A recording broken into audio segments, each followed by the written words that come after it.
Start, please. Hey, Muss, you guys just came off this 4 game segment with Atlantis and Duke, and now you've kind of got one of these Anthony Ruda specials sandwich before this game against Oklahoma. I know you guys want to challenge yourself, but now that you're in the thick of it, just curious what your thoughts are on the schedule so far and where this particular game is placed. Uh, I think you can, look at what Furman did last year, playing Virginia.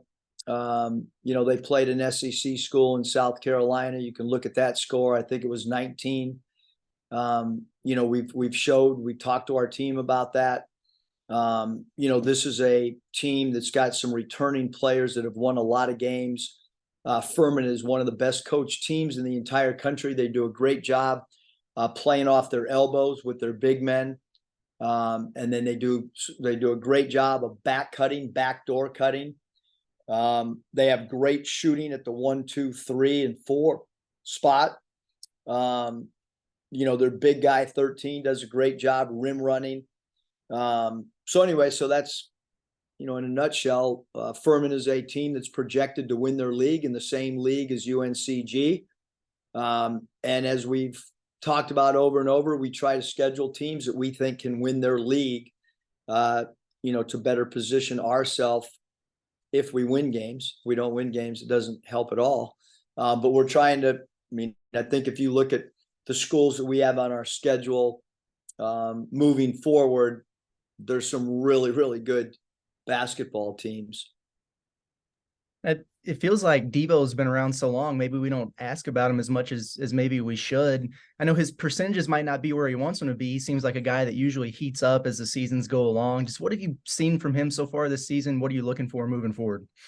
Well, I think, every night he's got a tough defensive assignment. We usually put him on the best opposing teams, offensive threat.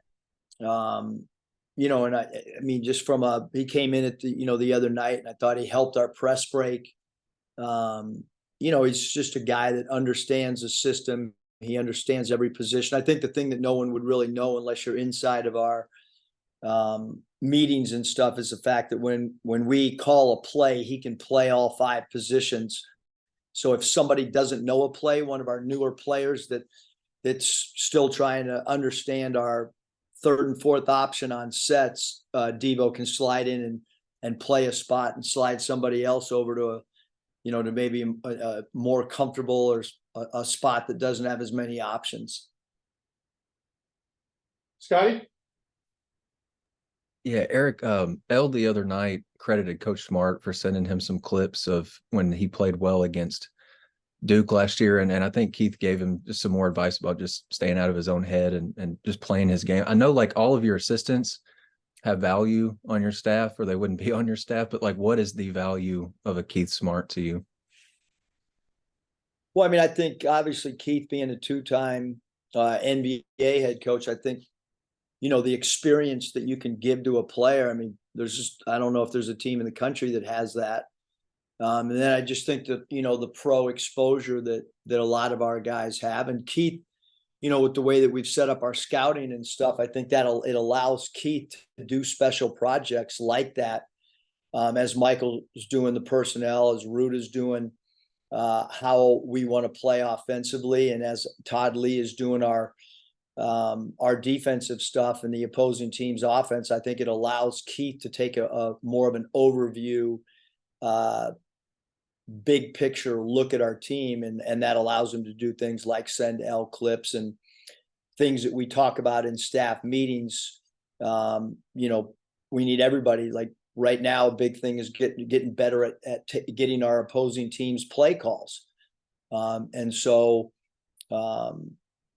Blake and some of our other guys stepped up today when we now have a better grasp of our next 2 opponents' play calls than maybe we had recently. We thought that was an area that we were deficient in, so to speak. And, we want to improve our zone offense. And Coach Lee did a study on our zone offense with one of our outside services that we use. And we found out that our zone offense is one of the best zone offenses in the country based on a limited, we didn't know that unless somebody dives into it in a short sample size. So All these guys are working around the clock. They do a great job. Coach Smart's experience is second to none of anybody in college basketball as an assistant coach.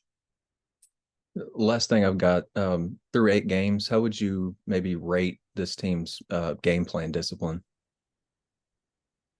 I think really good. I mean, do we want to continue to evolve and improve? Certainly, but I thought that, and I think I mentioned it after the Purdue game, which was an exhibition game. I thought we did a really good job executing that night. In the Bahamas, I mean, we had no prep whatsoever for North Carolina. There was no time. I mean, everybody. I mean, if we have 14 hours between games and you sleep 7 of them, I mean, you got to eat 2 meals. I mean, so I'm going to throw those last 2 games out from a preparation standpoint for the players. So I think I think the new guys have done a good job. We certainly want to continue to get better for sure in that as well. Bob? Hey, Eric, you alluded to the Southern Conference connection. Is that something you really hit with the players? Like, hey, we already lost to the team that was picked behind these guys in this league, and these mid majors, their coach has been there 7 years. They got a bunch of older guys. Is that something that resonates with the players that you've already lost to a team from this league, and now you're playing what's projected as the best team in the league? Bob. I mean, certainly. I mean, like we pointed it out for sure. And it's we still got 48 hours. We're going to continue to point that out, but I think we're in a new. I think scheduling wise, you got to think about how you schedule moving forward. I mean, I watched last night University of California at San Diego's UCSD, which was a Division II school not that long ago, play a team that was in the national championship last year. They were up 14 with 6.5 minutes to go, and San Diego State basically gets an offensive rebound to win that game. The night before, it was UCLA hosting another UC school in UC Riverside. That went to a 1-point win for UCLA. These happen every single night. I think by the end of non-conference time, you're going to see as many upsets or whatever word you want to use. I think you see it. We've talked every day about how it's happening across college basketball. So you really, really got to be ready to play every single night. And then I know it's only been a couple of days since we asked you about Tremont. Just wondering, is he able to do anything in practice? Or kind of what's the latest on him? Any shot he could play Monday night? Well, he did, basically even on his own, yesterday, just nothing, nothing there to report. Now today, in uniform, went through some things that were non-contact, went through some things that were not going to be reactionary plays, meaning things on defense. The concern right now is not the back. The concern continues to be the hip and the groin. He did a lot more today than what I would have thought he would have done. And then we'll see where he's at, really tomorrow, to be honest with you. I mean, I think that, tomorrow after practice, and then how he is at shoot around Monday will determine.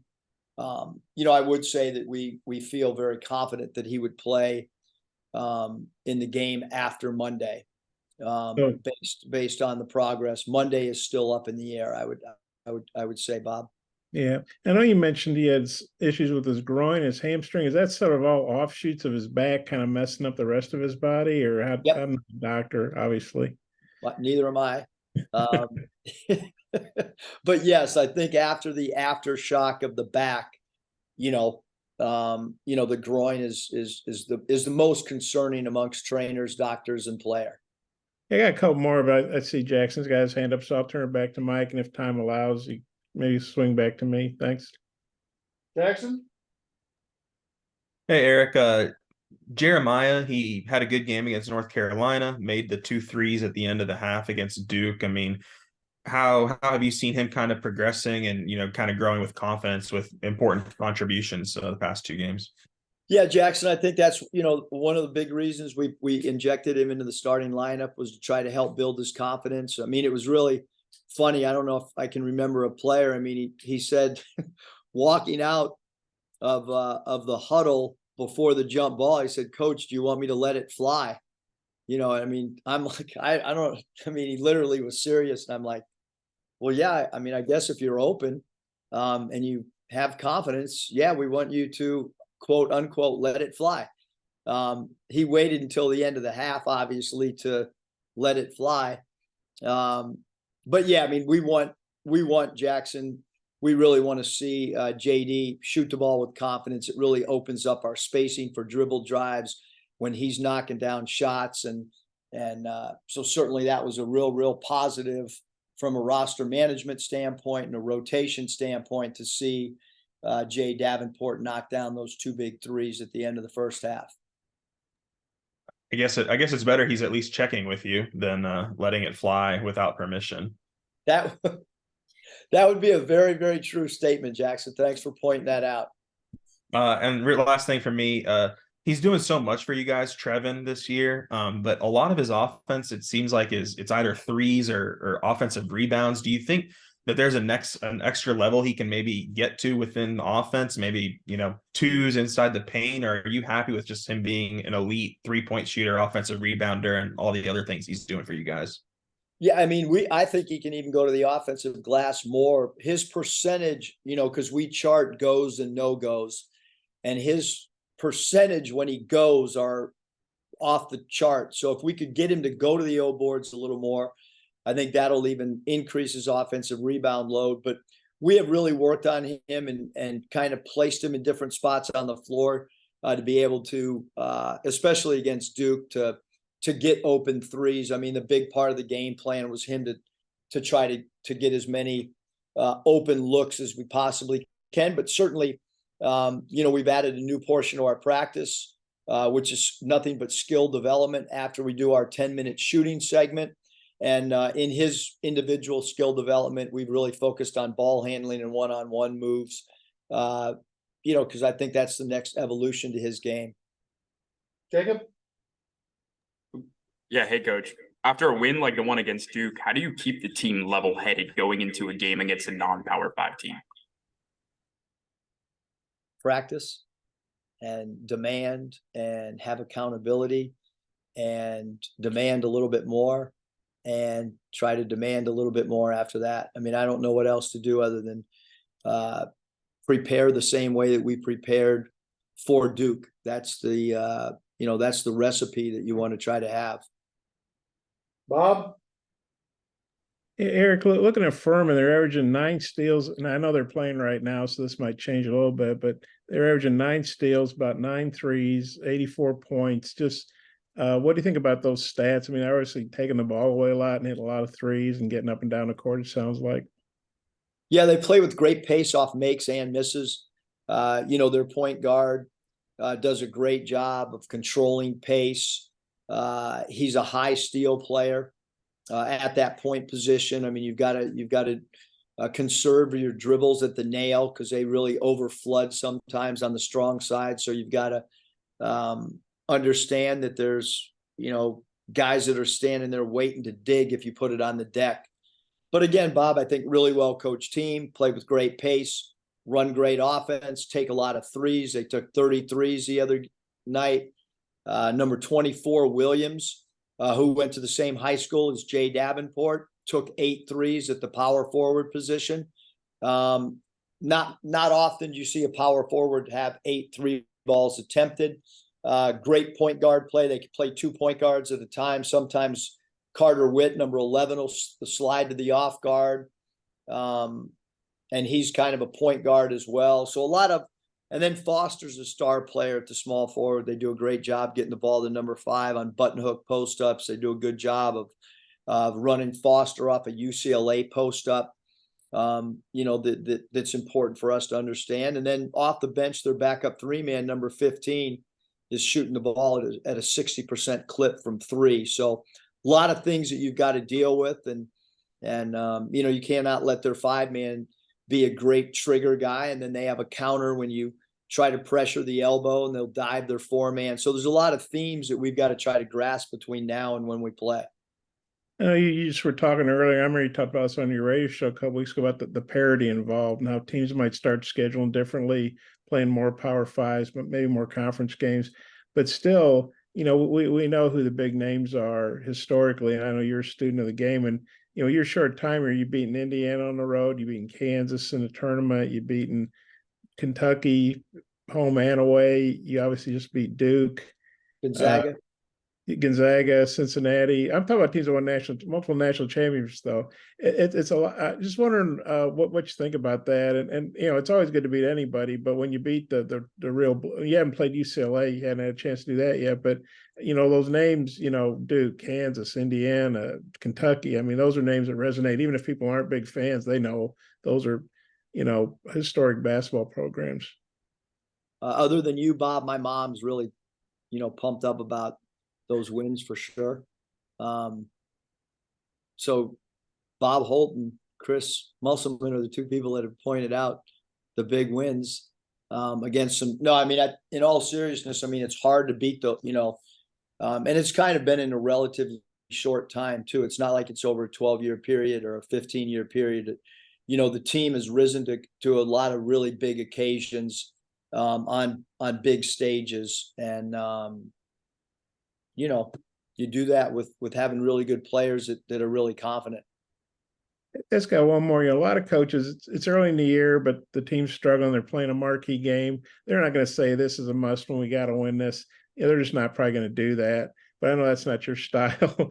I guess, why do you do what maybe a lot of coaches don't and put pressure on your team and kind of, you don't sugarcoat it. You just let them know, man, this is the way it is. You better go out there and win, Yeah, I mean, you just try to be truthful with them on, our fans knew that it was a must. I mean, it's really comforting when you're, making a protein shake in the morning, getting ready to go to work, and your wife tells you it's a must win, and your daughter's sitting there, and I guess it's we all knew it.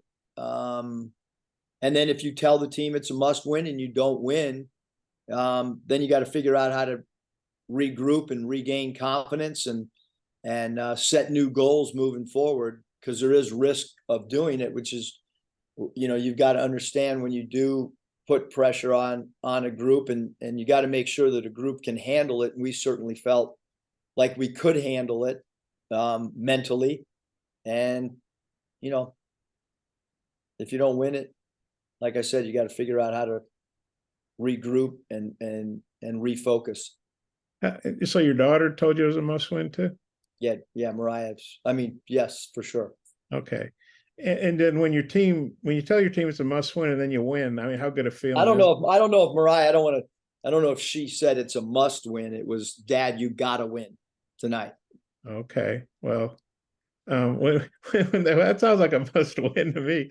When you take that approach, that tact with your team, and then they come through, and like you mentioned, obviously without teamwork, I mean, how good is that? How gratifying, satisfying, whatever eyeing you want to use there. I mean, I don't think we should be satisfied at all, Bob. Obviously, that's a huge win. You saw all the players celebrating. If you haven't looked at Cade's Abergast or Matthew Musselman's Instagram, I would highly suggest all fans and media members and family members of media members and family members of fans spend that 14 minutes of watching Matthew Musselman or Cade's Instagram, because those guys had a blast. They had fun, which you want. But when they came in the locker room, Furman's depth chart was already up on our dry erase board as they came in and were celebrating the Duke win. And so you got to turn the page as quickly as possible. Understand we have two big games this week, leading with a Monday game against a team that's really confident and well coached. Okay, I'm good. Thanks, Eric. A lot of good football games on today. A lot of good college hoops game. Make sure you guys are glued to your TV. Yeah. Did your dog say it was a must win? Swish and Duncan, I couldn't tell by their body language what they thought of the pregame Duke hype. They were pumped up afterwards, though. Okay.